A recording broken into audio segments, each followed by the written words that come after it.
Hello, this is John at Freedom Philosophy TV. I hope you're doing great. Someone once told me that he thought that people were basically good underneath.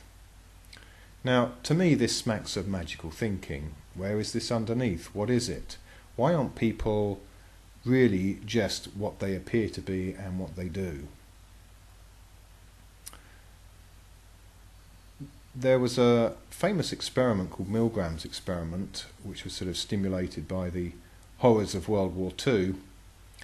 And what Milgram did was he took a bunch of test subjects, I guess random people, maybe they were students or something, I don't know quite how the test subjects were selected. But what he did is he put them into an environment where an authority person, i.e. a person in a white costume with a fancy name, and therefore an authority figure.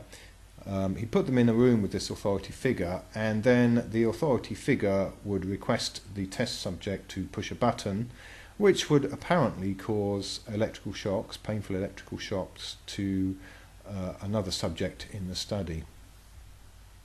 Now, the surprising finding, or perhaps even the shocking finding, is that everybody who was invited to participate in the study obeyed the authority figure and agreed to electrocute the person who was actually pretending to be electrocuted, but they were actors. But everyone actually did this when they were instructed to do so by an authority figure.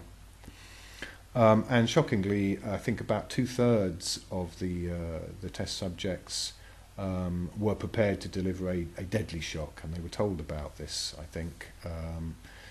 So much for this theory that people are basically good underneath. The facts of the matter are, or at least the evidence, and Milgram's experiment has been repeated, and there was another, I think, another study at Stanford University with a similar kind of thing, that the proposition they wanted to test about what people would do in conditions, test conditions where they had authority. They find similar results. So this is not just a one-off kind of finding. So this has very broad implications. So consider, for example, a court of law. What you have there is an authority figure, the judge, and in this case wearing probably a black cloak instead of a white coat, with titles after his name, authority figure. And of course what they do is they direct the jury on how they think they should find. So they might deliver an opinion, a legal opinion. They'll say, well, I've thought about this case and I've looked at the evidence, and my opinion as the judge is that this person's guilty and should go to jail or whatever, be fined and so forth. Now the problem, obviously, linking back to Milgram's experiment, is that once you put somebody in an authority position like this, it appears, or at least that's the evidence, that people will just obey that, and it's very difficult apparently for people to think for themselves and to behave compassionately towards other people when an authority person asks them to do something sadistic.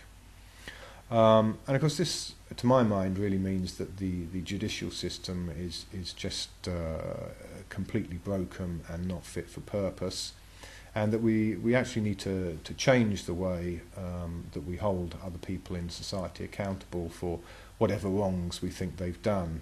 And I think history has given us better judicial systems than this, and particularly the modern system, which is sort of competitive, and in which somebody is paid by the state essentially to find people guilty and to persecute people. It's just not a good idea. When you look at human psychology, it's really just inevitably going to turn into a sort of sadistic nightmare, and it's no surprise that our prisons fill with people who haven't really done anything wrong. For example, how it used to be that homosexuality was illegal, and nowadays how it's still the case that smoking pot or even just carrying around some marijuana is also apparently illegal, and people deserve to be punished apparently for this, even though these behaviours are completely harmless in general. So anyway, just something to think about. Worrying, yes, and let me know what you think. So thanks for listening, and wish you all the very best. Bye.